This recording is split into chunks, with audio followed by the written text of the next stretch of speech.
Chairman PCB ने team की नाकामी का जिम्मेदार गलत फैसलों को करार दे दिया। क्रिकेट टीम से गंद साफ करने की भी ख्वाहिश जाहिर कर दी। Chairman PCB management committee Zaka Ashraf ने एक निजी टीवी के इंटरव्यू में अपने लगे इल्जामात पर न सिर्फ वजाहत पेश की बल्कि टीम की वर्ल्ड कप में नाकामी की वजह लीग मैचेस के लिए एनओसी देना भी करार दिया। उनका कहना था कि वर्ल्ड कप में जाने से पहले लीग मैचेस के लिए एनओसी से टीम थक गई और 5 प्लेयर्स की परफॉर्मेंस पर असर पड़ा और खिलाड़ी बीमार भी पड़ गए।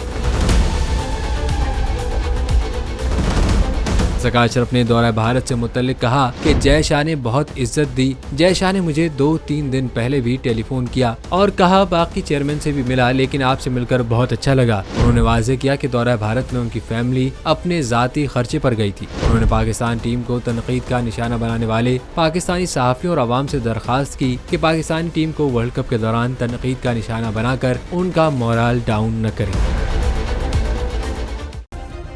सब्सक्राइब करें और बेल दबाएं ताकि कोई खबर रह न जाए।